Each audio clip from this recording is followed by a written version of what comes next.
boa noite. Sejam todos muito bem-vindos, bem-vindas ao nosso último Mais Ainda desse ano. Com muito prazer que eu tô nesse projeto esse ano. Quero agradecer a Patrícia pelo convite de dividir comigo um projeto tão bacana. Agradeço aí as nossas parcerias, né? A Livraria da Tarde e a Rádio Cultura de Curitiba. Lembrando que os nossos encontros ficam salvos, né? No nosso canal, aqui no Instagram. Fica no nosso canal do YouTube, Mais Ainda, Psicanálise, Literatura e Política. Fica no site da Livraria da Tarde, no canal da Livraria da Tarde, do YouTube, e no site da Rádio Cultura de Curitiba, em webséries. A nossa convidada já está aqui. Boa noite, Carla, seja bem-vinda. Obrigada. Bom, a gente sempre faz uma aberturazinha, né, aqui no nosso evento, quando a gente começa.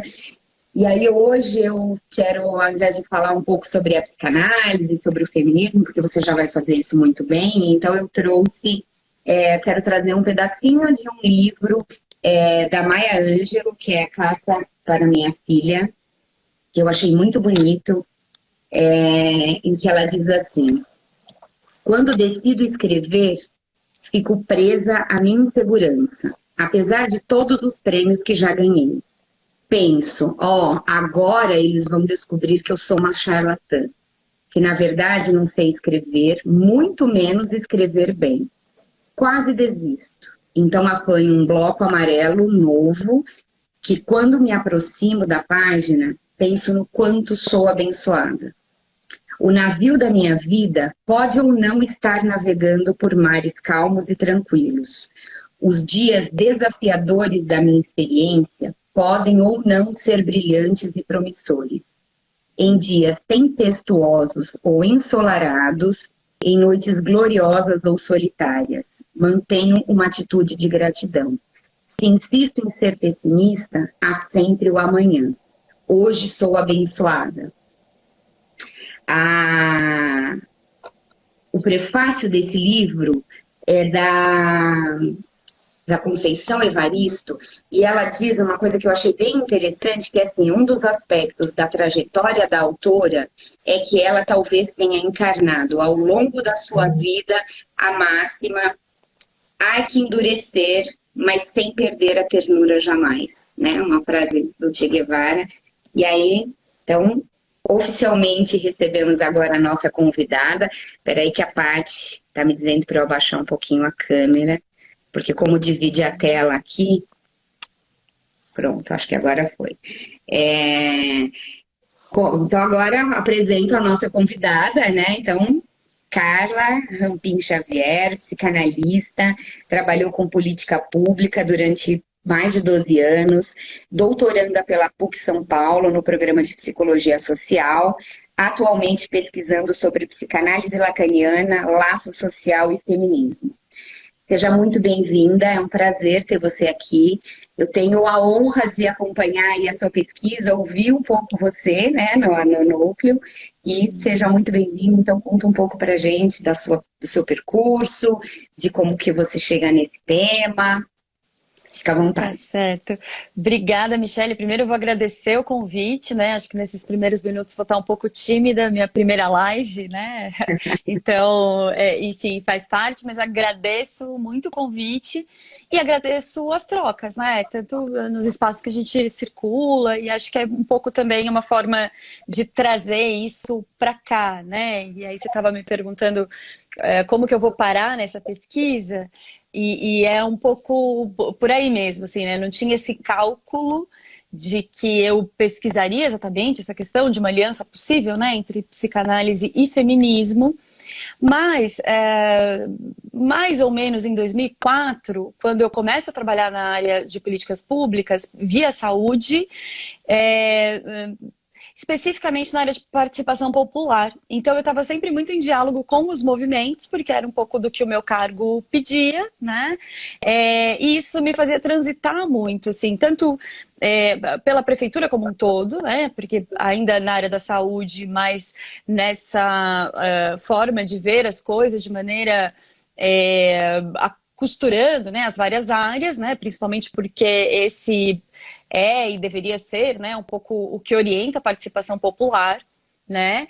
E aí, enfim, conforme o tempo foi passando, fui trabalhando com políticas específicas, primeiro juventude, depois mulheres, mas sempre muito próxima aos movimentos feministas, principalmente aqui em Santo André, né, que é onde eu trabalhei, onde eu moro, onde está a minha clínica, mas também em outros lugares, né, porque sempre gostei muito de participar de eventos que reunisse pessoas de vários lugares. Então, o primeiro Conselho de Juventude, na época, em Brasília, quando eu estava ainda formulando, depois Política para as Mulheres, sempre muito próxima, a questão dos movimentos negros, do movimento negro. Então, eu fui passando por aí, e aí sempre com um pé na psicanálise, né? Desde quando eu me formei, em 2006, eu já muito próxima à psicanálise. Em 2008, eu começo a frequentar o fórum, e daí o fórum lacaniano, né? E aí um pouco isso, do lado das feministas vinha umas interrogações assim, né? Mas como assim psicanálise, né?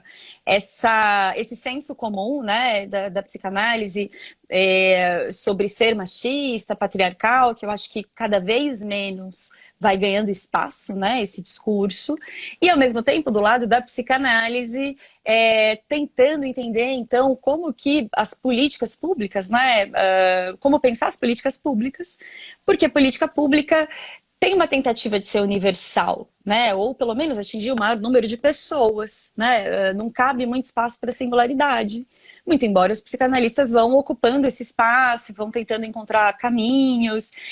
Então, quando eu fui para o mestrado, eu estava pensando o sintoma social, né? E aí fiz essa pesquisa, principalmente a partir do Lacan mais tardio, né? A partir dos discursos, e especificamente algo que está na terceira, né? Que é um texto dele já de 74, que ele já tinha passado pelas fórmulas da sexuação, o Norbert Bohemiano.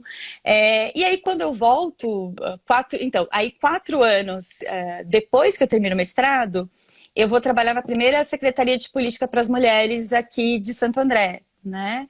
Então aí volta esse lugar. Como assim, psicanálise? Mas o feminismo um pouco interrogando a psicanálise, e a psicanálise de algum modo, meu lugar de psicanalista, pelo menos interrogando os limites do feminismo. E aí quando eu vi que eu entrei para o doutorado, né, a pesquisa foi afunilando para esse caminho, né, de traçar uma aliança possível, um pouco por aí. Você disse que fica um pouco tímida, que é a primeira live. Eu ia dizer para você ficar super à vontade, porque a gente está em casa. Tá ótimo. Literalmente. Eu Uhum. queria começar aí, né, a nossa conversa com já fazendo trazendo um tema que é muito polêmico, que é isso de que você até mencionou, né, que o senso comum tem um pouco essa coisa de dizer a psicanálise é machista, mas a gente não ouve muito isso, né, ainda. Tanto que a psicanálise é machista, como o fato de que a psicanálise não quis se haver com a questão do feminismo. E como que você vê isso, assim? Uhum. Então, primeiro, né, eu penso o seguinte: a psicanálise, ela surge numa determinada cultura, né? Essa cultura é a cultura patriarcal, né?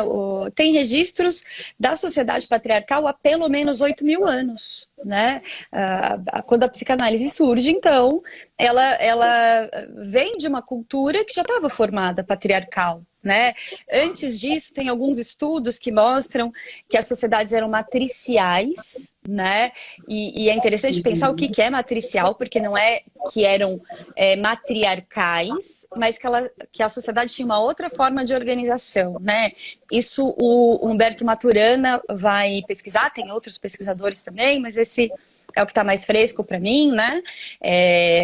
Ele vai pesquisar e vai mostrar como tem esses registros de outra forma de organização social, né? Mas que desde os últimos 8.000 anos a sociedade se organiza dessa forma patriarcal. E eu até recortei um pedacinho de um texto dele, né? Eu não vou ficar fazendo citação, mas acho que essa vale, né? Para a gente também partir da mesma ideia, né, do que é, então, uma sociedade patriarcal, né?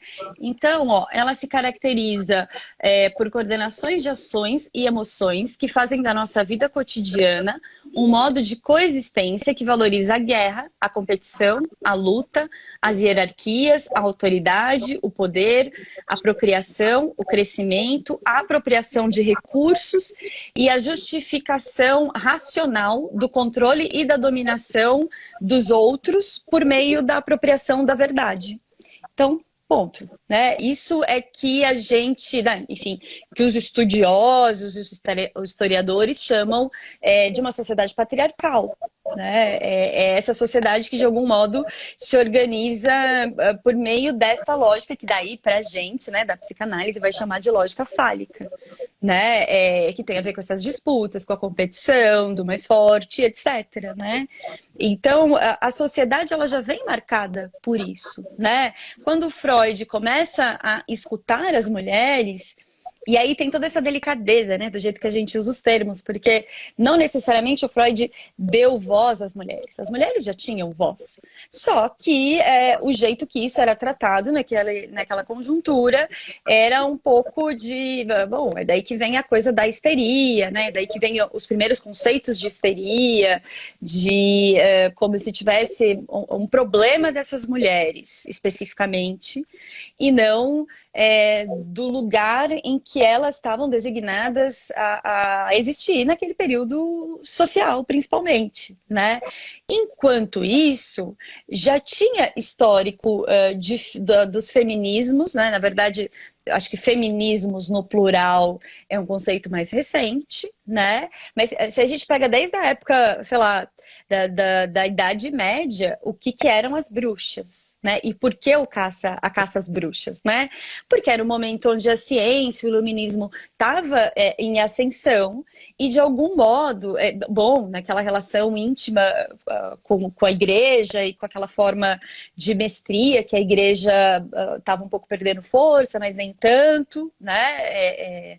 Mas o ponto que eu ia chegar estas mulheres, quem eram as bruxas? Eram as mulheres que, de algum modo, tinham uma receitinha para alguma coisa e tinham um chá curativo e que conhecia as ervas e que sabia cuidar da saúde e que se organizava e fazia seus rituais, ou não, né? Mas as curandeiras, as parteiras, eram as mulheres que tinham, de algum modo, um saber, né? E aí, naquele momento, justamente, né, em que essa questão do machismo e do patriarcado volta a ganhar força de um outro modo, por essa via do conhecimento, do saber, e etc., essas mulheres precisavam ser exterminadas, né? Porque onde já se viu, elas acabavam tendo um certo poder, né? Então, só para a gente pensar também que o feminismo não era chamado feminismo naquela época, mas as mulheres já se posicionavam de uma forma em que isso poderia fazer sombra a essa dominação machista, né, dos homens, de algum modo. E aí, voltando, né, para a época vitoriana do Freud, o que o Freud faz é falar, opa, tem alguma coisa aqui. Tem alguma coisa que não é simplesmente enquadrar como doença, né? E aí tem até essa anedota interna de que, de algum modo, a Ana O é que, de fato, inventa a associação livre, né? Quando ela fala, bom, deixa eu falar livremente, né? Não fica interrompendo toda hora. E não à toa, ela é conhecida como uma feminista importante, né? Porque depois ela vai fazer trabalhos sociais, ela vai... cuidar e acolher quem precisava, enfim, né? Então também para pensar do como essas coisas estavam sendo, estavam aparecendo, né, de maneira paralela, né? O Freud construindo a psicanálise e o feminismo de algum modo já se posicionando, né? Geralmente quando a gente pensa no feminismo a gente pensa em ondas, né? E eu acho que é interessante pensar em ondas porque justamente fala de movimentos, né? É alguma coisa que tem continuidade, mas que não é linear. Então, quando a gente pensa mais ou menos nesse período, né? As primeiras feministas que estavam reivindicando, né? Na Inglaterra, principalmente, primeiramente, né? O direito ao voto, mas isso foi se amplificando para outros lugares, tinha a ver justamente com poder participar da sociedade, porque, né, esse modelo de sociedade, ele faz isso, né? Os homens vão para a vida pública e as mulheres são aquelas que cuidam da vida privada, né? E de algum modo essas primeiras mulheres, não sem as bruxas, não sem outras mulheres antes que já reivindicavam poder ser escritoras e ter o que dizer, né? Mas essas mulheres especificamente, quando reivindicam o poder, né, ao voto, elas já começam a chacoalhar na certa formalidade, né, que depois a gente vai nomear de feminismo, de um jeito que ainda não estava posto, assim como Freud começa a escutar as mulheres e isso vai tendo efeitos, né, inclusive na própria psicanálise, né? Sim. E uma vida privada é subjugada, né? Porque, como você trouxe, a mulher tinha aí não só o saber e o conhecimento, mas o poder sobre o próprio corpo e sobre os filhos, né? Depois o próprio útero passa a ser do Estado, é o Estado que decide, né? O que fazer deste corpo, o marido, o pai.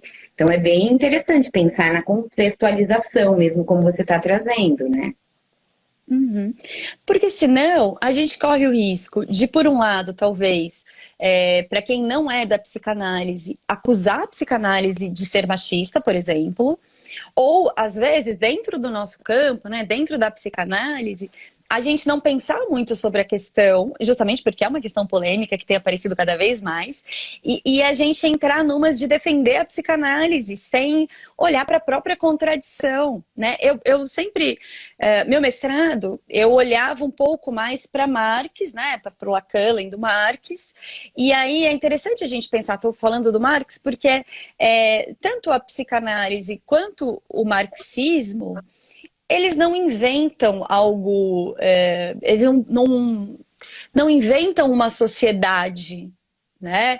Eles estão escutando o que está acontecendo nessa sociedade, né? Então, voltando um pouco mais para a psicanálise, os sujeitos que a psicanálise escuta são os sujeitos que estão em determinada cultura. Então, não adianta a psicanálise propor algo muito diferente disso, porque ela está escutando estes sujeitos, né? Está escutando o inconsciente e está atenta ao seu tempo, né? Por isso que eu acho que daqui a pouco a gente pode até falar um pouco mais, assim, avançar um pouco mais por onde a psicanálise pôde ir, né? Mas a psicanálise atenta ao seu tempo, ela não estava ali para inventar uma outra sociedade, ela estava ali para escutar o inconsciente daqueles sujeitos em determinada sociedade. E a gente sabe que não tem um sujeito sem cultura. Pelo contrário, o sujeito tem a ver, o sujeito ele está inserido numa determinada cultura, né? Enquanto sujeitos falantes, a gente recebe, a gente é feito de linguagem, né? A gente não é só corpo, a gente não é só carne e osso, a gente é linguagem, né? Então, é isso que atribui, inclusive, essa é uma diferença dos seres humanos, né? Então, é isso, não tem como a gente excluir a cultura e pensar numa psicanálise que não esteja na cultura, né? E se a cultura nos últimos 8.000 anos é machista, isso não é dizer que a psicanálise é machista, mas é dizer que não teria como ela escutar outra coisa. Por isso que alguns termos, por exemplo, falo, ou outro termo muito usado na psicanálise, função paterna, né? São os termos da cultura, né? E aí, só mais uma coisinha assim sobre isso, porque a Gayle Rubin, por exemplo, ela vai dizer, quando ela vai ler o Freud e o Lévi-Strauss, ela vai falar que a psicanálise é uma teoria feminista manca. Por quê? Porque o Freud localiza ali como as sociedades estavam organizadas, né? Como que aquela questão da organização de parentesco tinha sido criada, né? E como qual que era o lugar das mulheres, né? Que era um lugar de troca de objetos, então tal mulher podia ser trocada com uma mulher de outra tribo, e do como que isso, a questão, por exemplo, do sexo passa a virar uma mercadoria, né? Antes mesmo do capitalismo. Então, é justamente pensar isso, né? O Freud, ele não tinha essa bandeira de denúncia, Mas, ao mesmo tempo, o jeito que a gente pode ler algumas coisas dá, sim, para trazer para esse lugar de denúncia. Ainda mais porque estamos em 2020, né? E tem aquela máxima da psicanálise que o psicanalista tem que estar atento ao seu tempo. E eu, sinceramente, acho que o Lacan estava atento a isso, né? E acho que, assim, é importante a gente lembrar também que a psicanálise não dá conta de tudo, porque senão a gente fica com isso de que, bom, tem que dar conta de tudo que estava acontecendo. E acho que isso que você traz é bem importante. A gente tem que estar atento ao nosso tempo e também cabe a nós agora fazer essa leitura por outro lado e fazer um avanço, né? Dar um passo a mais nisso. Sim, eu te falei, né, que eu gosto desse recorte, principalmente a partir do seminário 16, 17, justamente porque a Ana Laura, por exemplo, né, acho que as pessoas da psicanálise conhecem, ela vai dizer que Lacan, de certo modo, é filho da Beauvoir, né? Ele estava influenciado pelas feministas, né? E não à toa, quando ele escreve, por exemplo, os discursos, ele vai falar do discurso do mestre, né? Que claramente é o discurso do patriarcado, né? É interessante porque recentemente, por exemplo, o Safatli fala isso com todas as letras, né? No livro novo dele que chama Maneiras de Transformar o Mundo. Aí vem esse giro para o discurso universitário, que de algum modo tem a ver com isso que a gente estava falando, da idade, né, da idade moderna e do como que esta questão do saber vai sendo construída e que, por exemplo, a professora Carla Garcia, né, que é uma estudiosa do feminismo, professora doutora, ela vai falar que é nesse momento onde a caça às bruxas aumenta muito, né? Que é um pouco do que eu estava trazendo antes, porque daí essas mulheres que tinham um saber, aspas, combinava com o objetivo dessa aliança aí da ciência com o capitalismo, com essa lógica da força, né? Que tem a ver com isso que eu trouxe um pouco, né? Das hierarquias e da dominação pela verdade, que o iluminismo, de algum modo, trazia, né? Então, e aí pensando ainda nos discursos, né? Falei do discurso do mestre, patriarcado, discurso universitário, e aí vem o discurso histérico, né? Que é interessante, porque é esse que de algum modo aponta que o outro também é castrado, né? Aponta que não tem esse universal que a ciência às vezes tenta dar conta. E isso a gente vê intimamente nos movimentos feministas, né? Que fazem essa denúncia. E aí, por último, já que eu estou falando dos discursos, né? São 4, o discurso do analista é o discurso que só é possível no setting analítico, né? Então, também é importante isso, assim, essa distinção. O psicanalista é um sujeito. Ele vai poder tomar posições políticas ou não, né? Ele não vai falar em nome da psicanálise, porque a psicanálise com A maiúsculo não existe, né? Assim como a mulher não existe. Posso até depois falar o que isso significa, mas como não existe a psicanálise, existe o discurso do analista que acontece no setting analítico, né? E ali sim, o analista vai conduzir a direção do tratamento para a política da psicanálise é o sintoma, né? E aí uma forma de falar do sintoma, que tem a ver com a clínica, é apontar para a singularidade do sujeito, né? Então é interessante, porque onde o discurso do mestre, o discurso universitário tenta fazer um todo, o discurso do analista é aquele que vai avisar, ó, esse todo aí é furada, esse todo não existe, esse todo só traz mais angústia, o que está em jogo é a produção de um significante inédito. É isso que se dá no final de uma análise. Por outro lado, quando eu falo do discurso histérico, pelo menos é o jeito que eu vou lendo, é o jeito que me interessa, e pode ser que daqui a um ano a gente faça outra conversa dessa, eu ajuste, falo, olha aquilo que eu disse, repensei, né? Mas o discurso histérico, quando eu aproximo do feminismo, é justamente porque é esse que vai apontar, ó, não tem universal. Claro, porque eu estou falando principalmente do feminismo da terceira onda, né? Que é quando eu falei, fiz referência só ao feminismo da primeira onda, depois avança para uma segunda onda, só que aí na terceira onda é quando, por exemplo, aparece as feministas do movimento negro. E elas vão dizer, olha, vocês, por exemplo, feministas brancas, né, estão reivindicando o direito a poder trabalhar fora, mas a gente sempre trabalhou fora, né? Então, também para mostrar o quanto o próprio feminismo não é possível de ser feito universal. Por isso que eu acho que esse feminismo da terceira onda é o mais interessante, pelo menos assim, vou escutando e vou fazendo essa minha construção dessa aliança possível, né? Porque é justamente um feminismo que faz furo no universal. E aí, muito recentemente, né, agora a gente teve a eleição nos Estados Unidos, por exemplo, né?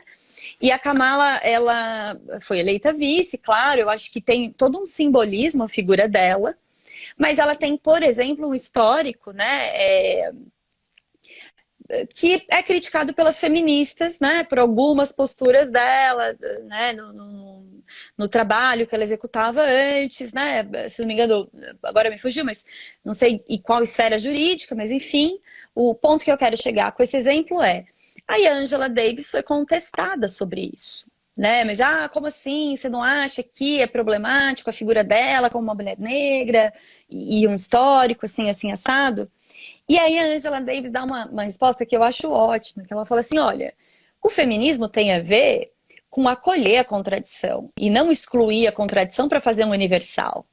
Então, é acolhendo a contradição que a gente vai poder avançar, é acolhendo a contradição da nossa atual vice-presidente e não fazendo algo que, sei lá, que tenta uniformizar, né? E eu acho que esse é o ponto interessante que, bom, para mim é uma das pontes com a psicanálise, né?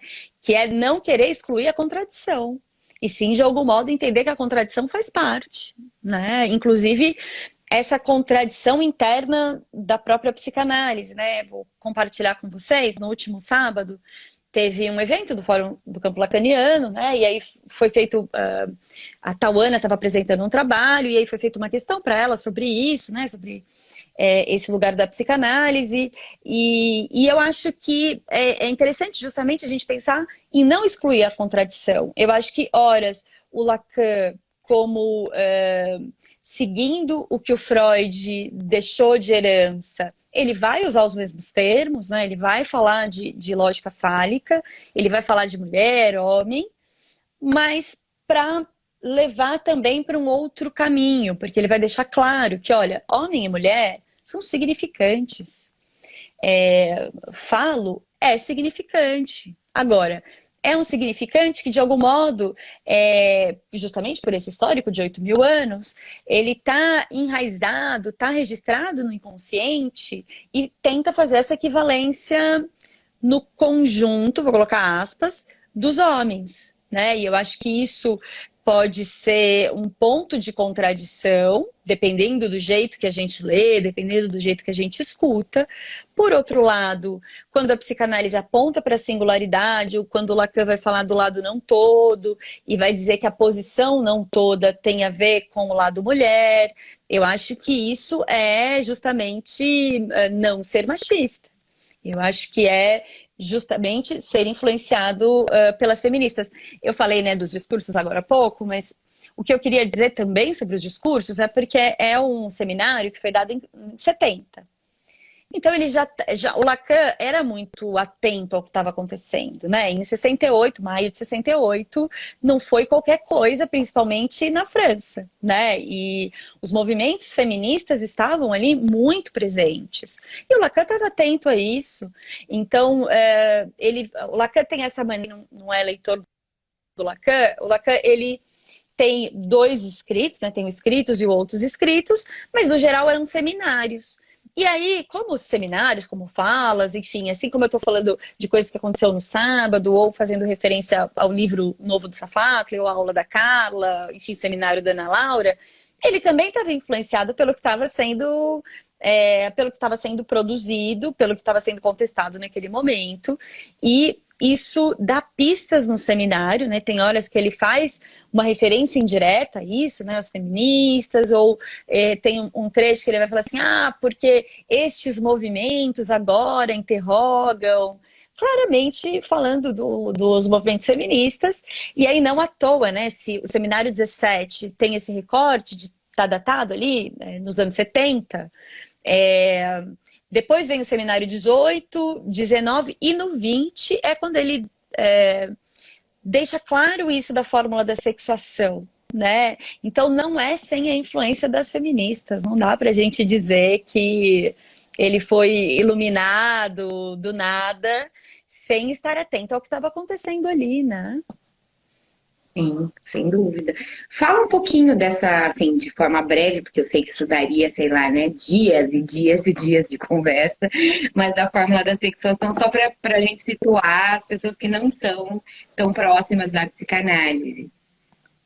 Sim, quem é muito rigoroso da psicanálise, bom, aqui é isso, é uma live, é um bate-papo, né? E eu acho que a ideia é mesmo Sim, poder conversar com quem não é do campo, né? Então, quando Lacan pensa as fórmulas da sexuação, ele estava influenciado pelos discursos, né? Por isso que eu gosto dessa ponte, por isso que eu, pelo menos, faço essa ponte, né? E aí ele vai dizer do como tem um lado, né? Porque ele faz um quadrante, divide em dois. Eu não vou entrar muito no miudinho da parte de baixo, porque senão acho que a gente se perde, né? Mas ele divide em dois quadrantes. Do lado de cá, que é onde ele vai falar do lado todo, e que aí, justamente porque é pela via do significante, a gente pode falar do lado homem. Agora, é isso, não é que o Lacan inventou e falou isso porque ele achou que ia ser mais bonito, mas porque ele estava aí acompanhando uma tradição filosófica, né? E olhando para a cultura como ela era, né? Então, bom, como ela era, é como eu gostaria. Ela ainda é assim, mas vamos lá. Desse lado, o homem, que é o lado todo, é quando se tem a tentativa de fazer universal. Então, você tem o conjunto dos homens e uma exceção, mas é por esta via onde o homem sabe o que é ser homem, o homem sabe o que é ser macho, que tem a ver com aquilo que eu falei agora há pouco, né?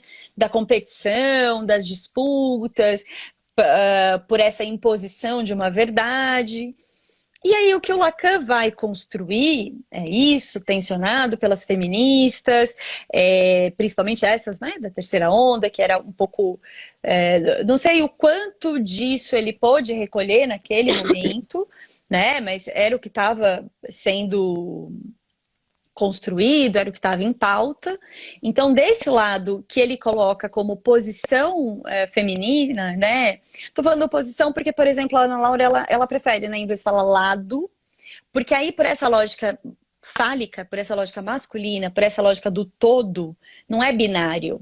Porque esse outro não é reconhecido, né? Então, por isso que não é binário, mas enfim, se em algum momento eu falar aqui lado feminino, entendam posição feminina, né?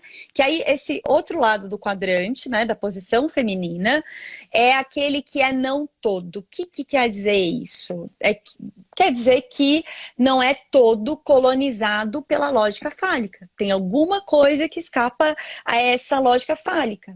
Talvez é daí que a gente pode pensar, por exemplo, uma frase polêmica que me veio agora, do próprio Lacan: a mulher não existe. Né? Como assim? Falta de consideração pode achar quem não é da psicanálise? Mas a mulher não existe é justamente uma forma de dizer que não tem uma mulher que seja referência para todas as outras. Se cria um homem, né? E aí, por exemplo, não à toa esse modelo de sociedade patriarcal que a gente vive aí nos últimos 8.000 anos, insisto em dar essa marcação, porque senão parece que a gente está falando de alguma coisa de agora, 2020, não, né? A gente está falando de algo de 8.000 anos. Esta sociedade não é à toa que ela vai também impondo um Deus único, né? Diferente de outras sociedades, sei lá, dos bárbaros, ou de outras sociedades que pode se pensar em vários deuses, né? Quanto mais esse modelo que a gente está falando de ciência, aliado ao capitalismo e etc., e antes disso já tem essa ideia de um único Deus, né? Então, que faz referência aos homens. Bom, como que é aquela frase?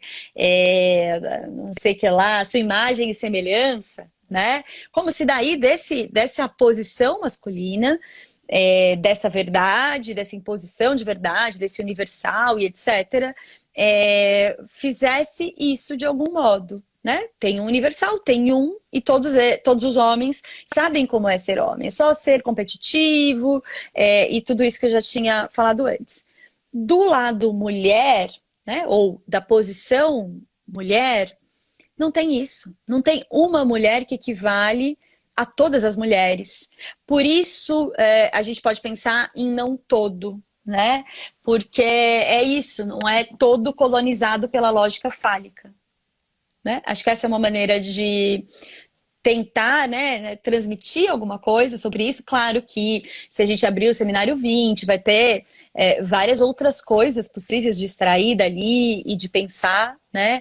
Mas, por exemplo, não é à toa que o Lacan vai dizer depois, mais pra frente, né, do quanto o psicanalista, ele tem algo desse lado feminino, justamente porque ele não pode ser todo colonizado pela lógica fálica. E aí que tá o que eu estava falando antes do discurso do analista, que é esse que, de algum modo, conduz para a singularidade, né, tem um sintoma como política, não a exclusão do sintoma, mas sim escutar esse sintoma, né? E aí aquilo que um analisando, um sujeito traz como sintoma a queixa, ele pode se haver com isso, atravessar uma fantasia e, ao final de uma análise, se identificar o seu sintoma, né? Ao invés de excluir, e aí, por isso, se identificar aquilo que ele tem de mais singular.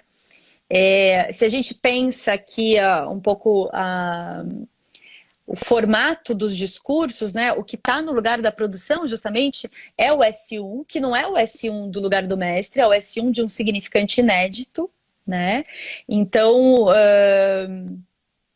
quando Lacan vai falar desse lado não todo, passa um pouco por aí, porque como que vai haver singularidade?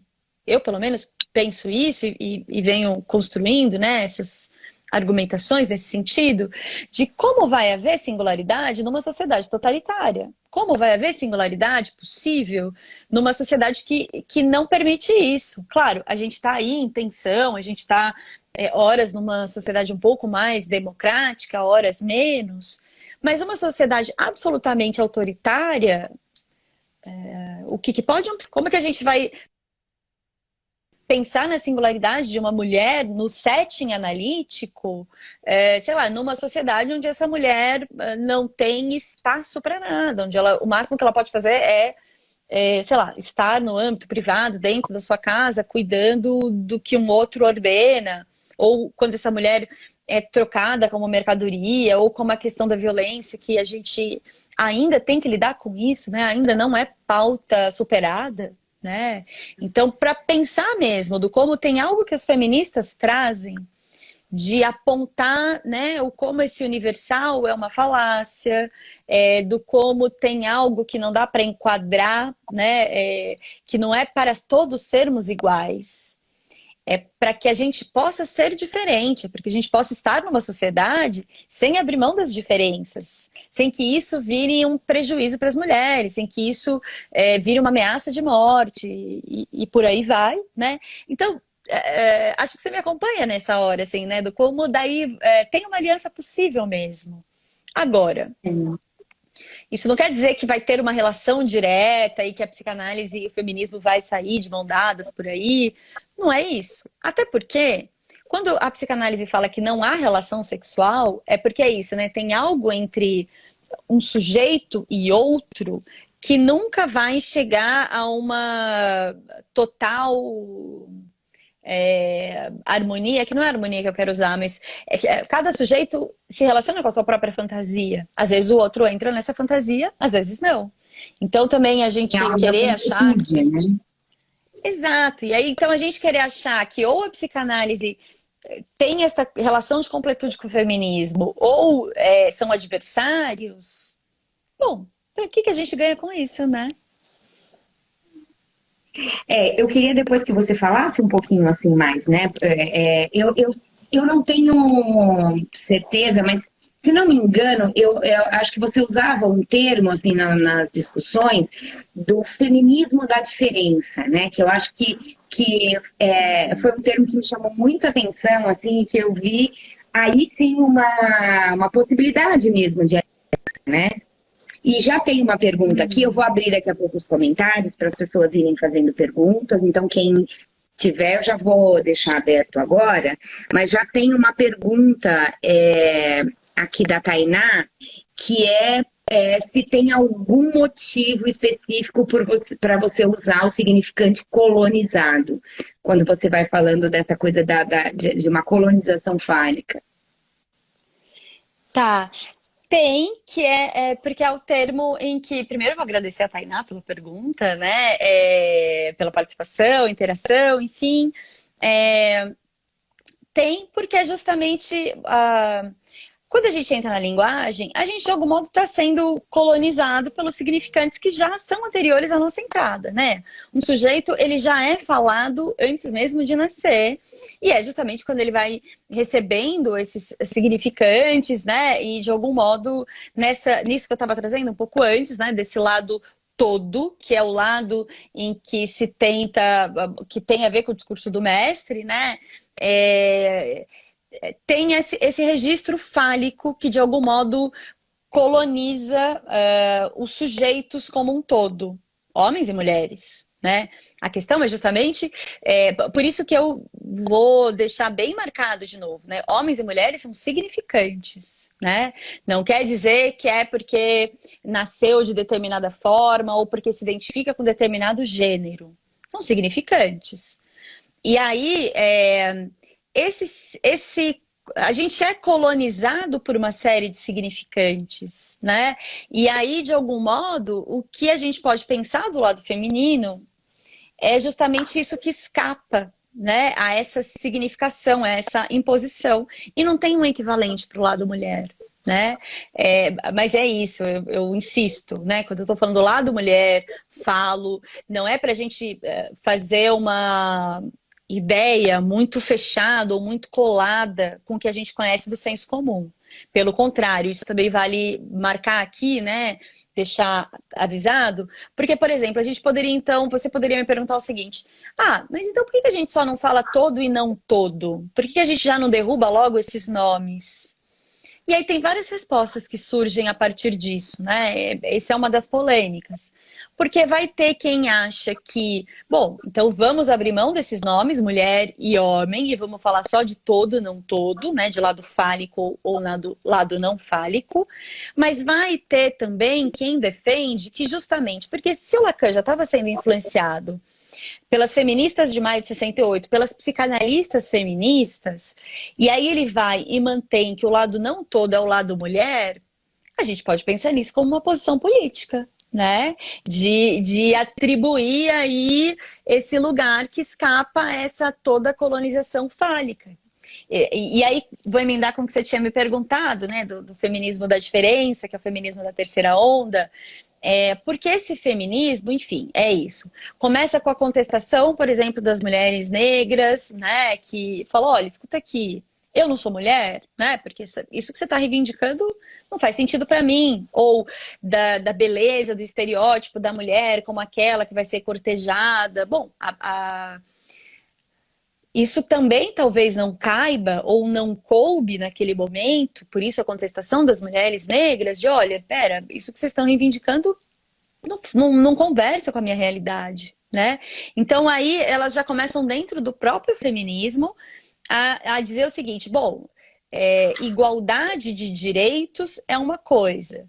Agora, fazer disso uma simplificação de que somos todos iguais, não somos, e nem é interessante ser.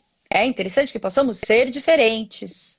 É interessante que, por exemplo, as mulheres chicanas possam sustentar a tua cultura e aquilo que elas têm de mais rico. Ou, por exemplo, as mulheres andaluzias, né, que têm a tradição do nome do santo, por exemplo, que é uma festa que as mulheres fazem entre elas, ou de pensar a diferença, que uma receita de bolo, a gente pode compartilhar a receita de bolo, mas o bolo nunca vai ser igual. Então, que fetiche é esse em igualdade que exclui a diferença? Eu acho que o feminismo da terceira onda, ele evidencia isso, né? Bom, eu não quero ser igual a ninguém, eu quero poder ser do meu jeito e mesmo assim não correr risco de morte, né? Ou poder pensar o que eu penso. E aí, o que você leu, né, no começo, é muito interessante, porque encaixa como uma luva com essa nossa conversa.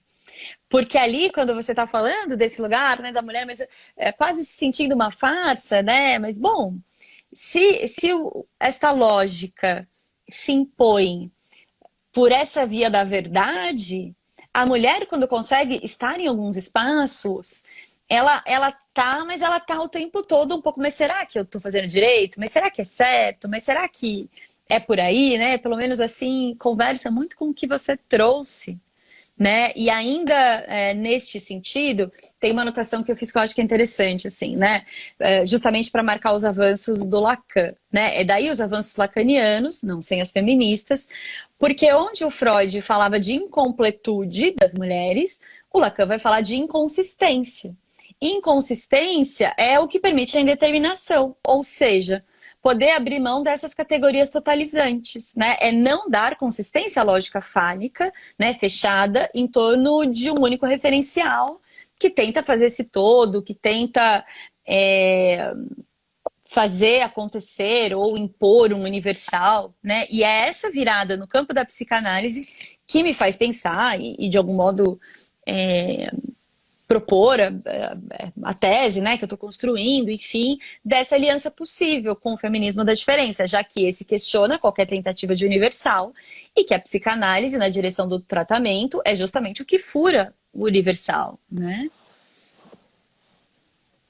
Acho que é uma aliança aí bem possível mesmo, né? A Renata pediu para você falar aqui, mas depois ela mesma respondeu que você já tinha falado. Então, eu vou só ler, porque se você quiser complementar, ela diz assim: fale sobre as diferentes diferenças do feminismo decolonial, o feminismo mestiço, fronteiriço, e aí depois ela comentou, já falou. Então, se você quiser complementar, achar que cabe aí mais alguma coisa. Sim, e é curioso esse termo, né? Diferentes diferenças, porque pode parecer um pleonasmo, mas é a forma com que as feministas tratam, né? É a forma com que as feministas teorizam sobre, porque é justamente para dar essa evidência da não exclusão das diferenças, né? E aí, do como cada mulher. Neste sentido, tem uma vertente, né, que faz parte dessa terceira onda, que é das mulheres, esqueci o nome, agora me fugiu, mas que diz destas mulheres que se aventuram e topam, de algum modo, sustentar a singularidade, custe o que custar, né? Então, que tem a ver com essa questão da liberdade feminina, né? Liberdade não só de ir e vir, porque isso deveria ser o mínimo, mas liberdade de pensamento, liberdade de construção, liberdade de poder ser trampolim para outras mulheres, né? Acho que quando a gente fala, por exemplo, pela via do patriarcado, de autoridade, a primeira coisa que vem na nossa cabeça é autoritarismo, né? Então eu te falo o que fazer, etc. Quando a gente pensa pela via das feministas, a gente pensa em autoria, né? Então, em uma autoria inédita de alguma coisa. E é isso que essas feministas, né? Conversando um pouco com a Renata, agradeço o comentário. É isso que essas feministas buscam, né? Que as mulheres possam ser autoras de si mesma, né? Sem esse equivalente. E aí, a gente que está na universidade, por exemplo, né, Michele? É difícil a tradição universitária, né? Bom, tem a ver com o discurso universitário, que é uma variação do discurso do mestre, ou como Lacan em algum momento vai falar, é o discurso do capitalista pervertido, né? Alguma coisa assim. Porque ali é como se você tivesse que ler aquela tradição de homens brancos europeus. Então, aí também conversando um pouco com a Renata, essas mulheres que vêm de outros lugares, ou a cultura africana, a gente costuma pensar assim, mas o pensamento filosófico surge na Grécia. E aí a gente exclui, por exemplo, o papel do Egito na cultura, né? Por que será que a gente exclui, né? Ou a força dos árabes em determinadas áreas, principalmente matemática, astronomia. Será que a gente exclui, a gente cai nessa conversa europeia, justamente porque a gente está falando de saberes que vêm do continente africano, né?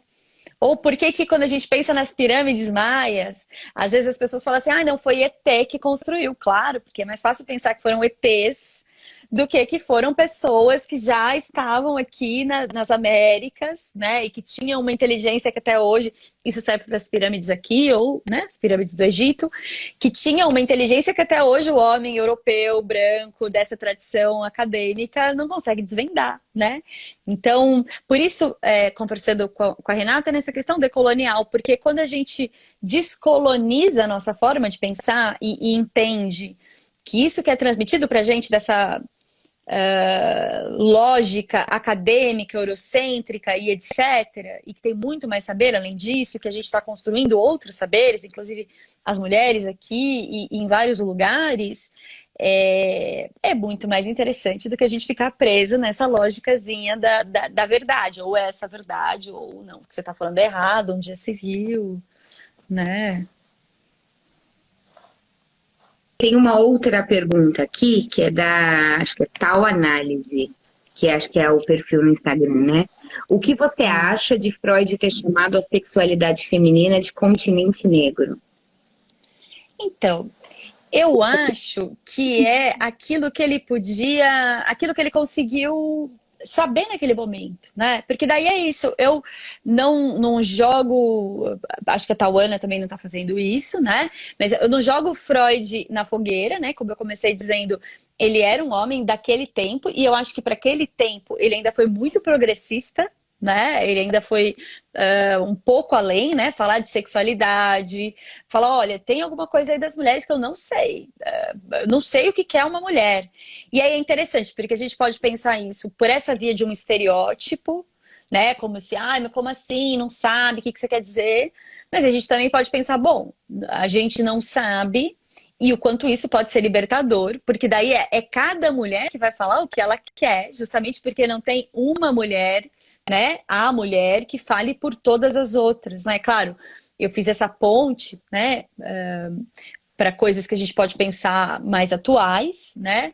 Mas eu, pelo menos, quando penso essas coisas do Freud, ou quando eu penso lá na tentativa dele falando de inveja do pênis e etc., era aquilo que ele podia escutar naquele momento e era o esforço de um homem que estava à frente do seu tempo, que é criador da psicanálise, que é a terceira ferida narcísica, né? Que é quando a gente tem que se dar conta que a gente não é senhor nem senhora do nosso próprio eu, porque tem o inconsciente que tem uma lógica própria que escapa aquilo que a gente consegue dominar, mas que, por outro lado, ele estava lidando com os significantes daquela época, com a cultura que estava dada, com aquele recorte europeu, né? Escutando aquelas mulheres em uma situação muito específica. Então, para ele, de fato, devia ser mesmo esse continente negro. Acho que hoje em dia a gente nem usaria mais essa palavra, mas enfim, acho que, né, a gente está lendo algo datado e eu acho que a gente também tem que ter essa sabedoria de ler algo e olhar depois, não, mas que ano que está falando isso mesmo? Ah, então tá bom, 1900, né? Então tudo bem. Ah, 1911, né? Ah, tá bom. Ou quando a gente pensa, sei lá, mal-estar ou psicologia das massas, aí a gente olha, nossa, mas o que Freud estava falando aqui? O que estava acontecendo naquele período mesmo? Ah, os judeus estavam sendo perseguidos. Ou olha, estava na iminência de uma guerra, né? Então eu acho que é um pouco isso, sim, continente negro, porque de fato para ele devia ser algo que não dava para dominar. Ainda bem, Algo né? do Ainda bem que não dá para dominar desconhecido, até né? hoje, né? Exatamente. Sim. Cara, eu poderia ficar horas aqui conversando com você. Muito bom te ouvir sempre. Tem vários comentários aí elogiando, agradecendo. E foi muito bom te ouvir. É uma pena que a gente só tem aí, né, uma hora para falar. Mas quero que você já se sinta convidada aí para falar mais vezes no próximo ano. Você quer colocar mais alguma coisa? Falar mais enfim, finalizar. Bom, eu queria agradecer, né, mais uma vez a oportunidade. Eu que comecei falando, não, estou tímida aqui, né? De repente, você passa a palavra, eu vou falando. Porque eu acho que é um tema mesmo polêmico. E eu acho que a gente, como psicanalistas, a gente tem que encarar os temas polêmicos e seguir atento ao nosso tempo, né? Se Lacan, lá na década de 70, e depois, quando ele formula as fórmulas da sexuação, ele estava sendo influenciado pelas feministas daquele momento. Eu acho que a gente avançou muito mais nessas pautas. Eu acho que a própria concepção do feminismo tem avançado muito, né?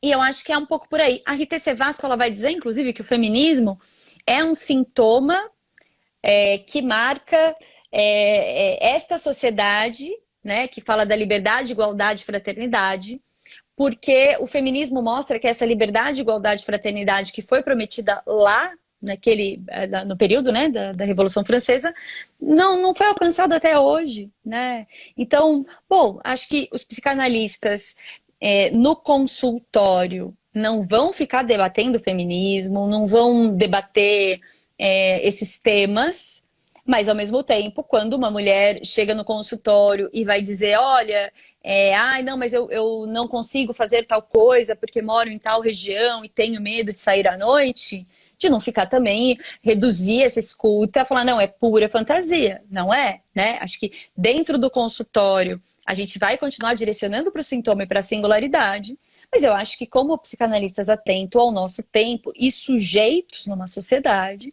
a gente tem sim que enfrentar esses temas. E como você bem colocou, não é achar que a psicanálise dá conta de tudo, pelo contrário, é entender que a psicanálise também vai ter seus pontos de contradição e limites, como qualquer pensamento, mas que eu acho sim que é importante a gente estar atento ao que está acontecendo, atenta ao que está acontecendo e poder travar diálogos onde cabe diálogos e também poder dizer, ó, aqui esse é o nosso limite, aqui não dá para ir mais.